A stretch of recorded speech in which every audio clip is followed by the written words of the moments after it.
ടിവിയുടെ മുന്നിൽ മാറാം. ഇത് കണ്ടിട്ട് വല്ല കാര്യം ഉണ്ടായി.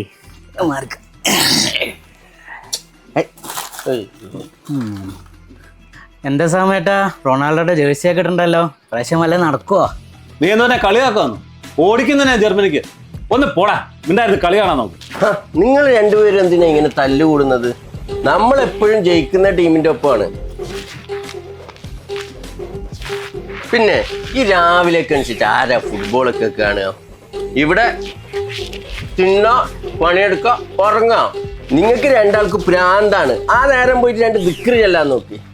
അത് ശരിയാ, ഇപ്രാവശ്യം അമേരിക്കയില കളി. ടൈം ടേബിൾ എല്ലാം ഒന്ന് കൺഫേം ചെയ്യാം, കളി കാണാൻ വേണ്ടി. മെസ്സിന്റെ ടൈം ടേബിളാ മാറ്റാൻ തീരുമാനിച്ച? മെസ്സിന്റെ അല്ല ഭായി, കളിയുടെ കാര്യം പറഞ്ഞു. കുറെ അങ്ങ് തിന്ന് തീറ്റി തന്നെ തീറ്റി. സമേട്ടാ നമുക്ക് റൂമിൽ ടൈം ടേബിൾ ഒട്ടിച്ചാലോ? അത് നന്നായിരിക്കും, അത് നല്ല ഐഡിയ. എന്താണ് സമേട്ടാ, കളി കഴിഞ്ഞാ? തോറ്റാ? കളിയും കഴിഞ്ഞ് അണ്ടിപ്പരിപ്പും കഴിഞ്ഞ്. എന്താണ് ഒരു ഉച്ചകൂടി? ഇവന്മാർക്ക് ഭ്രാന്താ. ഫിഫ വേൾഡ് കപ്പ് കാണാനുള്ള ഒരുക്കത്തിലാ. പിന്നെ രാവിലെ ഇവിടെ TV ഓണാൻ സമ്മതിക്കില്ല കേട്ടോ, മനസ്സിലായാ? അതെന്താ? എനക്ക് ഉറങ്ങണോ? അത് നമുക്ക് കാണാം. അങ്ങനെ അതല്ലേ, പിന്നെ മെസ്സി നമുക്ക് ഒഴിവാക്കും. പിന്നെ നിന്റെ തീറ്റയും കൂടിയും നടക്കുകയല്ല. വേണ്ട വേണ്ട വേണ്ട, സൗണ്ട് കുറച്ചിട്ട് ഇങ്ങനെ കണ്ടോളി. ഇപ്രാവശ്യത്തെ കപ്പും നമ്മൾ തന്നെ തൂക്കും. എന്റെ പൊന്ന് നിസാമേ, നീ എന്ത് കണ്ടിട്ടാ ഇത്ര അഹങ്കരിക്കുന്നു? ഇപ്രാവശ്യത്തെ കപ്പ് നമ്മൾ ജർമ്മനിക്കുള്ള. നിങ്ങൾക്കൊക്കെ എന്ത് റെക്കോർഡുള്ളതിനെ കുറിച്ച് സംസാരിക്കാൻ? മോനെ നിസാമേ, നീ ഒരു കാര്യം മനസ്സിലാക്കണം. ഞങ്ങൾക്ക് റെക്കോർഡല്ല ഉള്ളത്, അതൊക്കെ മേലെ ഒരു മുന്തിയ സാധനമുണ്ട്. അറിയാവോ നിനക്ക്? ഒന്ന് മിണ്ടായിരടാ തീറ്റിപ്പണ്ടായിരുന്നു. എൻ്റെ പിള്ളേരെ, നിങ്ങൾക്കറിയാമോ, കഴിഞ്ഞ 20 വർഷമായി ഒരാൾ ജൈത്രയാത്ര തുടങ്ങിയിട്ട്. കലണ്ടർ നോക്കിയാൽ അയാൾക്കിപ്പോൾ 40 വയസ്സായി കാണും. ഈ പ്രായത്തിലും അയാളുടെ ഒപ്പം പിടിച്ചു നിൽക്കാൻ അല്പം വേർക്കും.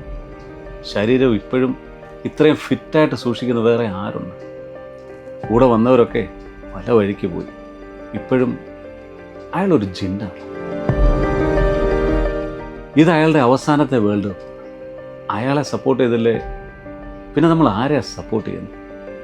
ഉള്ളപ്പോൾ അയാളൊരു യുഗമാണ് ഉണ്ടാക്കി വെച്ചത്. ക്രിക്കറ്റിൽ സച്ചിൻ, ഫുട്ബോളിൽ മെസ്സി, പിന്നെ അയാളും റൊണാൾഡോ.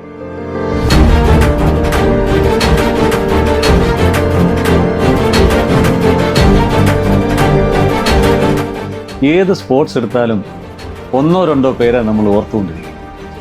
അവരുടെ പേര് പറയാത്ത ദിവസങ്ങൾ കാണും. നമ്മളൊക്കെ എന്ത് ഭാഗ്യവാന്മാരാണ് ചിന്തിച്ചിട്ടുണ്ട്. ജീവിച്ചിരിക്കുമ്പോൾ തന്നെ ഈ മഹാത്ഭുതങ്ങളൊക്കെ കാണാൻ ദൈവം നമ്മളെ നിർത്തി.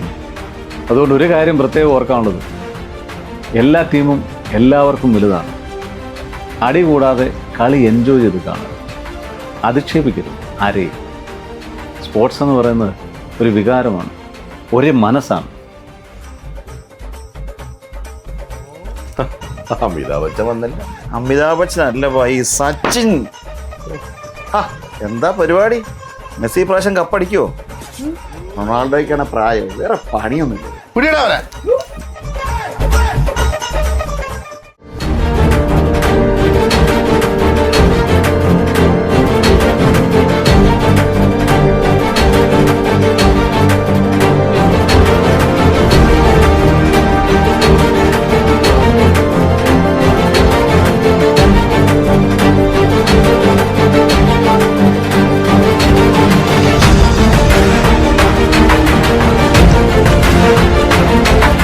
Cristiano!